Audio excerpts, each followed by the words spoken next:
Hello and namaste bhai baniharu. Welcome to the YouTube channel of Nepal Online School.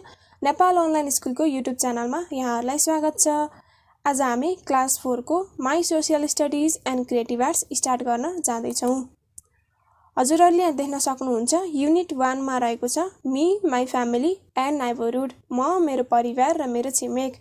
Yes unit भित्र चारवटा सब टपिक्सहरु रहेका छन्। My neighbors, occupational tools, use and care of occupational tools and mutual help with neighbors। आज हामीहरु My neighbors पढ्छौं। My neighbors पढ्नु भन्दा पहिले हामीहरुलाई who are neighbors भन्ने कुरा थाहा हुनु पर्छ। Neighbors are those people who live near or around our houses and help one another in need। Neighbors भनेका ती व्यक्तिहरु हुन् जुन हाम्रो घर वरिपरि अथवा नजिकै बस्छन् र एकअर्कालाई गाह्रो परेको बेलामा मद्दत गर्छन्। अब हामीहरु चाहिँ च्याप्टर भित्र लागौं। सुरुमा हजुरहरुले यहाँ देख्न सक्नुहुन्छ हजुरहरु जस्तै एउटा भाइ हुनुहुन्छ र उहाँले यहाँ भन्दै हुनुहुन्छ सबै जनाले सुन्नु है त। My name is Prabhat. I'm a local of 𝘂𝗶𝗹𝗹। The place where I live is called 𝘂𝗵𝗹𝗹। मेरो नाम प्रभात हो र म 𝘂𝗶𝗹𝗹 को एउटा लोकल मान्छे हुँ। 𝘂𝗶𝗹𝗹मा म बस्ने ठाउँलाई 𝘂𝗵𝗹𝗹 भन्छ। Bipin, Rita, Shyam, Lakhan, Dorje, Sonam, आइतमाया and Salim also live around my house। यी भनेका प्रभातका साथीहरु हुन् जुन प्रभातको घर वरिपरि बस्छन्। We always go to school। हामी सधैं स्कुल जान्छौं। We share our reading, playing and other experiences। हामीहरुले खेल्ने, पढ्ने र अरु अनुभवहरु साटासाट गर्ने गर्छौं। We also help each other at confusion। र एकअर्कालाई गाह्रो परेको बेलामा, कन्फ्युजन परेको बेलामा हामीहरुले मद्दत गर्छौं। One day we were playing a ball of flags। एक दिन हामीहरु बल खेल्दै थियौं। जस्तै यहाँ पिक्चरमा देख्न सक्नुहुन्छ दिदीहरु बल खेल्दै हुनुहुन्छ। त्यस्तै प्रभात र उहाँको साथीहरु पनि बल खेल्दै हुनुहुन्थ्यो।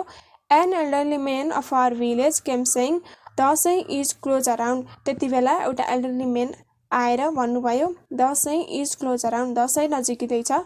You must play swing, not rag ball। यो बेलामा तपाईहरु चाहिँ पिङ खेल्नु पर्छ, बल खेलेर नबस्नुस्। We should braid the rope of swing। अब हामीहरुले पिङको लागि डोरी बनाउनु पर्छ। Inform all around to assemble with babio, a kind of grass। यसको लागि तपाईहरुले गाउँका सबै जनालाई बाबियोको घाँससँग उपस्थित हुन भन्नुहोस् भन्दै एउटा एल्डरली म्यानले प्रभात र उहाँका साथीहरुलाई भन्नुभयो। We called my father, Harkar brother, Bahidar brother, maternal auntie Krishnakala, Suntali sister, Mansur uncle and others। यसको लागि चाहिँ हामीहरुले मेरो बुबा, Harkar brother, Bhaidar brother, maternal auntie Krishnakala, Suntali sister, Mansur uncle र अरु सबै जनालाई बोलायौं। All the locals assembled with babio grass। सबै लोकल्सहरु चाहिँ बाबियोको घाँससँग उपस्थित हुनुभयो। All braided the rope of swing together। र सबै जना मिलेर चाहिँ पिङको लागि डोरी बाट्नु भयो। हजुरहरुले यहाँ पिक्चरमा देख्न सक्नुहुन्छ एउटा भाइ तपाईहरु जस्तै भाइ पिङ खेल्दै हुनुहुन्छ र यहाँले चाहिँ यहाँ डोरी समात्नु भएको छ जुन डोरी चाहिँ बाबियोको घाँसले बाटेको डोरीबाट डोरी बान्ने गरिन्छ। यो चाहिँ जनरली भिलेजमा बान्ने गरिन्छ भने शहरतिर चाहिँ आर्टिफिशियल रोप नै युज हुन्छ। हजुरहरुले यहाँ पिक्चरमा देख्न सक्नुहुन्छ बाबियोको घाँस कस्तो हुन्छ भनेर। यो घाँसलाई बाटेर डोरी बनाउने गरिन्छ। The rope was tied round to a forked branch of a peepal tree। त्यो रोप चाहिँ हामीहरुले पिपलको रुखमा बाँध्यौं। We requested our great uncle to try the swing first। र सबैभन्दा पहिले हामीहरुले चाहिँ ठुलो अंकललाई पिङ खेल्नको लागि रिक्वेस्ट गर्यौं। We all played it one by one and returned home in the evening। त्यसपछि हामीहरु सबैजना एकाएक गरी खेल्यौं र साँझतिर घर फर्कियौं। यसैगरी यो च्याप्टरको चाहिँ यही अन्त्य हुन्छ। Summary of my neighbors। यो च्याप्टर पढेर चाहिँ हामीहरुले के कुरा थाहा पायौं त। From this chapter we got to know that neighbors are those people who live near around our houses। neighbors भनेका चाहिँ ती व्यक्ति हुन् जुन चाहिँ हाम्रो घर वरिपरि बस्छन् भन्ने कुरा यहाँबाट थाहा पायौं। They work in coordination like Prabhat's neighbors। neighborsले चाहिँ मिलेर काम गर्छन् जस्तै प्रभातको neighborsहरु। To braid the rope of swing, all neighbors assembled together with babio grass। पिङको लागि डोरी बनाउन सबैजना नाइबर्सहरु चाहिँ बाबियोको घाँससँग उपस्थित हुनुभयो। And they played one by one. र सबैजना एकाएक गरी खेल्नुभयो। त्यस्तै गरी नाइबर्सहरु चाहिँ मिलेर काम गर्नुहुन्छ। So we should also cooperate and coordinate with our neighbors to have a good bonding।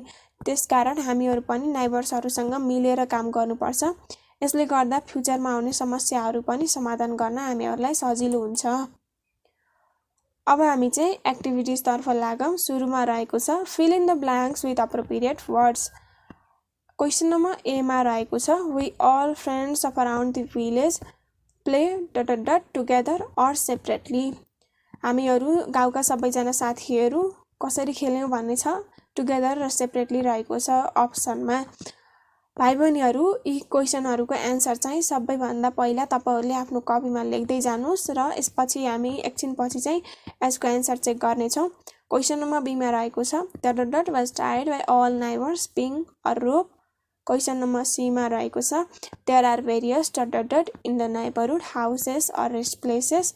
Question number D मा रहेको छ we should ... the neighbors help or should not help। अनि क्वेशन नम्बर ई मा रहेको छ a person living in the same neighborhood is called ... neighbor or alien। यति बेलासम्म चाहिँ तपाईहरुले एन्सरहरु पनि लेखेर पाइसक्नु भएको छ। अब हामी चाहिँ एन्सर चेक गर्छौं।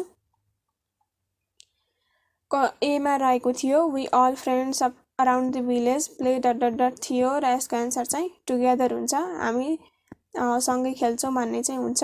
क्वेशन नम्बर बी मा रहेको थियो ...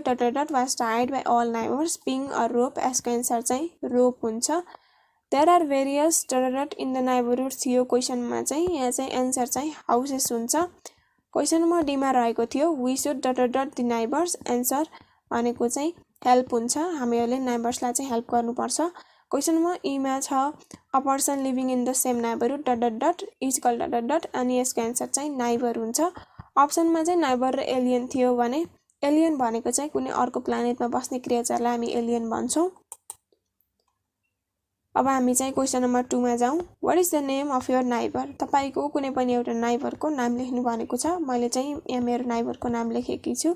the name of my neighbour is Sabin Aryal. हजुरहरुले चाहिँ यसमा कुनै पनि हजुरहरुको एउटा नाइबरको नाम लेख्नु होला। अनि क्वेशन नम्बर 3 मा रहेको छ write down the name of your neighbouring friends in the class. तपाईको क्लासमा भएका कुनै नाइबरिङ फ्रेन्ड्सहरुको नाम लेख्नु भनेको छ। हजुरहरुले यो लेख्न सक्नुहुन्छ। त्यसकारण मैले चाहिँ यहाँ लेखिन। यसको एन्सर चाहिँ लेख्दा हजुरहरुले the name of my neighbouring friends in the class are भनेर चाहिँ लेख्नु होला। ओके, अब हामी चाहिँ क्वेशन नम्बर 4 मा जाउँ। Make a table to write down the name of your neighbours and relation with them. Specify what do you call them. Look at the example below. यसमा चाहिँ हजुरहरुले एउटा टेबल बनाउनु भनेको छ। अनि टेबलमा चाहिँ नेम अफ द नाइबरको नाम लेख्नु भनेको छ। यो रिलेसनशिपमा नाइबरसँग हजुरहरुको सम्बन्ध चाहिँ के छ त्यो लेख्नु भनेको छ। र हाउ यु एड्रेस भनेको चाहिँ नाइबरलाई हजुरले के भनेर बोलाउनुहुन्छ त्यो पनि लेख्नु भनेको छ। हामीहरु एक्जाम्पलमा हेरौं। नेम अफ द नाइबरमा रहेको छ कृष्ण घिमिरे। यो रिलेसनशिपमा अंकल। अनि हाउ यु एड्रेसमा चाहिँ कृष्ण अंकल। अनि जानकी मुसहर। यो relationship elder sister. How you address Janaki sister. हजुरहरुले यसमा लेख्दा चारवटा जति नाइबरको नाम र उहाँहरुसँग हजुरहरुको सम्बन्ध के छ र उहाँहरुलाई चाहिँ हजुरहरुले के भनेर बोलाउनुहुन्छ त्यो चारवटा सम्म लेख्नु होला। यसैगरी हामीहरु चाहिँ यो च्याप्टर सकाएका छौं। थ्यांक यू सो मच यति बेलासम्म भिडियो हेर्नु भएकोमा। हजुरहरुलाई कुनै पनि समस्या कुनै पनि ठाउँमा कुनै पनि समस्या छ भने त्यो चाहिँ कमेन्ट गर्नु होला। हामीहरु चाहिँ हजुरहरुलाई हेल्प गर्न अलवेज रेडी छौं। आजको लागि चाहिँ थ्यांक यू सो